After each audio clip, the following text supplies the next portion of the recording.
You don't rise to the level of your goals. You fall to the level of the standards you tolerate in private. And that truth is uncomfortable because it removes excuses. It removes blame. It removes the illusion that someday things will magically change without you changing first. Goals are public. They're easy to talk about, easy to post, easy to dream about late at night when the world is quiet. But standards are private. They live in the dark. They show up when nobody is clapping, nobody is watching, nobody is counting your effort. Your goal might be success, but your standard decides how you wake up, how you work, how you respond to pressure, how you behave when motivation disappears. That's why two people can want the same thing and end up in completely different places, because desire is common, standards are rare. Everyone wants the result, but few are willing to live at the level required to sustain it. You can say you want greatness, but if your standard allows procrastination, inconsistency, shortcuts, and excuses, then greatness never had a chance. The world doesn't reward intentions, it responds to behavior, and behavior is controlled by what you are willing to accept from yourself on a daily basis. When you tolerate average effort, you condition yourself to deliver average outcomes. When you tolerate distractions, you train your mind to scatter its focus. When you tolerate comfort, you slowly trade potential for convenience without realizing it's happening. Standards are not emotional. They don't care how you feel. They don't bend when you're tired. They don't negotiate when things get hard. That's why most people avoid setting them high, because high standards demand a different version of you, one that doesn't rely on motivation, one that doesn't wait for perfect conditions, one that doesn't need permission to be disciplined. In private moments when no one is watching, that's where standards are either enforced or abandoned. That's where lives are shaped. That's where futures are quietly decided. You don't fail publicly. You fail privately first when you choose comfort over commitment, when you choose relief over growth, when you let one small excuse slide and then another until mediocrity feels normal. History doesn't remember people who had big goals. It remembers people who lived by unbreakable standards.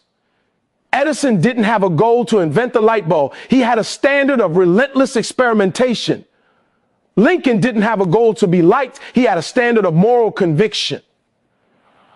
Ford didn't have a goal to be rich. He had a standard of mass innovation.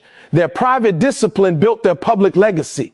The same rule applies now to you in this moment. The life you're living is not a reflection of your dreams. It's a reflection of your standards. If your standards change, your behavior changes. If your behavior changes, your identity shifts. If your identity shifts, your results have no choice but to follow. That's why real transformation doesn't start with setting new goals. It starts with deciding what you will no longer tolerate. No more half effort. No more self-betrayal. No more lowering the bar to protect your comfort. Standards are not about being perfect. They're about being non-negotiable. They draw a line and say, this is who I am now. This is how I show up. This is the minimum I accept from myself, even on hard days, especially on hard days. When standards rise, excuses collapse. When standards are clear, discipline becomes automatic. When standards are enforced daily, success stops being a surprise and starts becoming a pattern. Talent opens the door, but standards decide whether you stay in the room or get escorted out. And that distinction is where most people get confused, because they believe ability alone is enough to carry them through life. Talent gets attention. It creates opportunities. It makes people notice you early, but standards determine whether that attention turns into respect or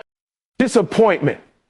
Every industry, every arena, every field is filled with people who were once called gifted, promising, special, and then quietly faded away, because talent without discipline is unstable and talent without standards is unreliable. The world is not impressed by what you can do once. It cares about what you can do consistently, and consistency is born from standards, not inspiration. You can walk into the room on raw ability, but if your work ethic is optional, if your preparation is inconsistent, if your commitment changes with your mood, you won't last long.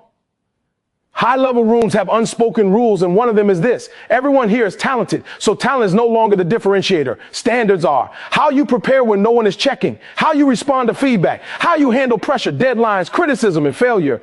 These are the things that decide whether you earn your place or lose it. Many people confuse potential with entitlement, thinking that because they are capable, the world owes them success. But capability is only an invitation, not a guarantee. Staying in the room requires a standard that says, I will outwork my comfort. I will refine my craft daily. I will show up ready even when no one expects it. I will not embarrass my gift by being lazy with it. Look at history and you'll see it over and over again. There were inventors more brilliant than Edison, artists more technically skilled than Disney, leaders more eloquent than Lincoln. But what separated them was not talent. It was the standard they lived by. Edison's standard was persistence, so quitting was never an option.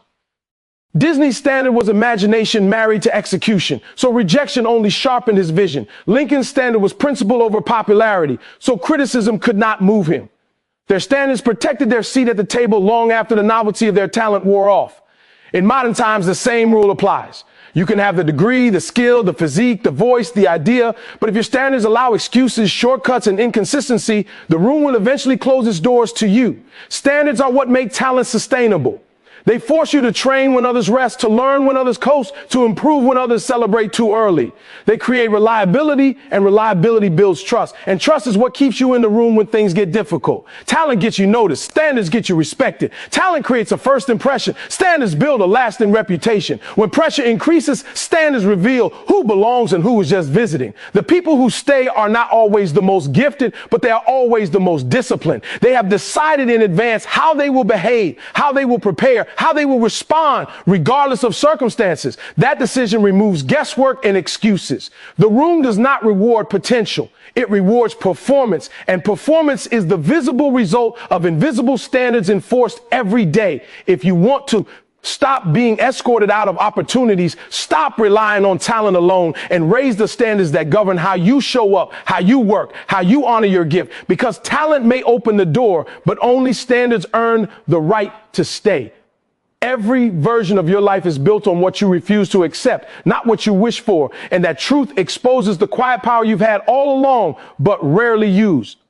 Wishes are passive. They ask, they hope, they wait, but refusal is active. It draws a line, it decides. It says, this ends here. Life does not change when you want it to. It changes when you decide that certain behaviors, conditions, and patterns are no longer allowed to exist in your world. The life you're living right now is a mirror reflecting every compromise you made with yourself, every excuse you let slide, every time you said it's fine when it wasn't. Most people spend their energy visualizing a better future while tolerating a present that contradicts it, not realizing that tolerance is a vote for more of the same. You don't move forward by wishing harder. You move forward by refusing lower standards.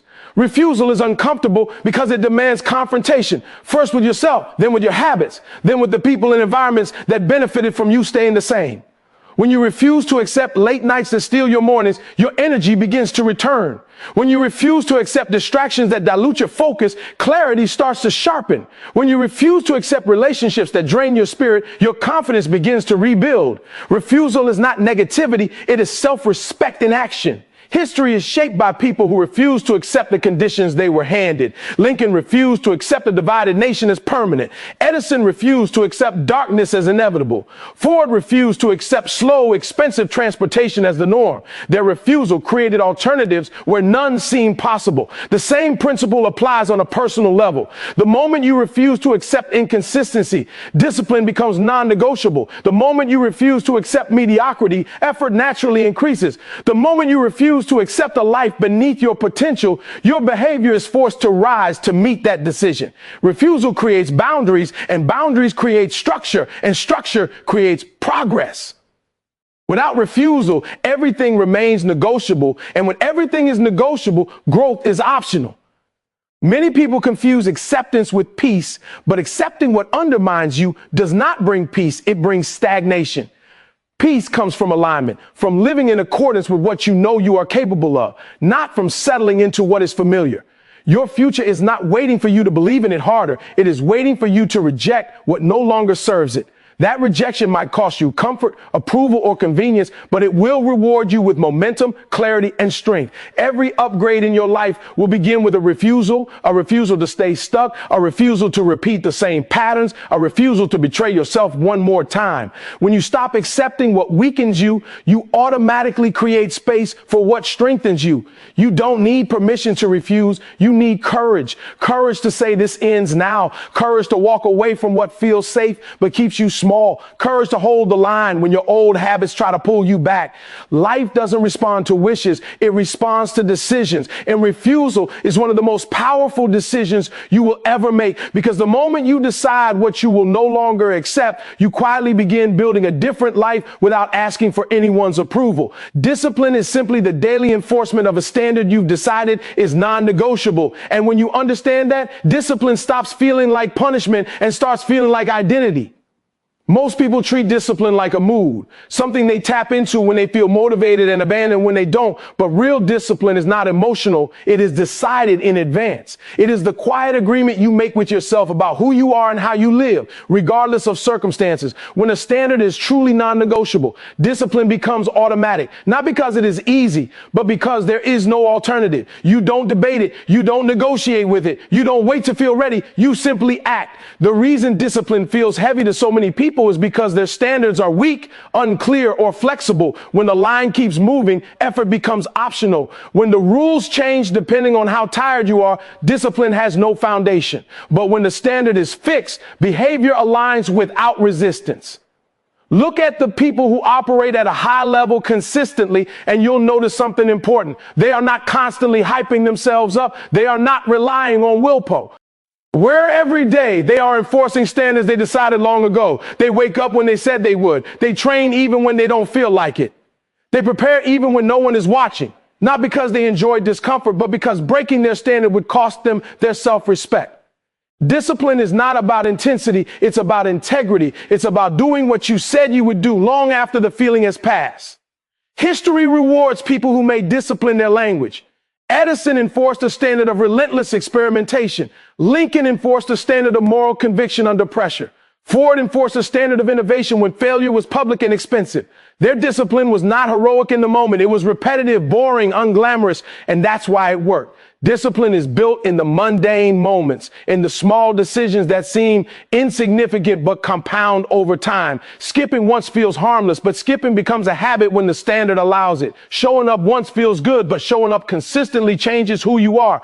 Discipline is not about perfection, it's about enforcement. You will miss days, you will stumble, but the difference between disciplined people and everyone else is that disciplined people return to the standard immediately. They don't spiral into guilt. They don't justify quitting. They reset and re-engage because the standard still stands. A non-negotiable standard removes emotional friction. It eliminates internal arguments. It simplifies life. Instead of asking, should I do this today? The answer is already decided. That clarity conserves energy and builds momentum. Most people are exhausted, not from working hard, but from constantly debating with themselves. Discipline ends that debate. It creates freedom by removing choice. When you decide who you are, your actions follow. The life you want is not built by extraordinary discipline once in a while. It is built by ordinary discipline enforced daily. If your standards are clear, discipline becomes sustainable. If your standards are vague, discipline will always feel like a struggle. You don't need more motivation. You need stronger non-negotiables. Decide what is unacceptable. Decide what must be done no matter what. Decide the minimum standard you will enforce even on your worst days.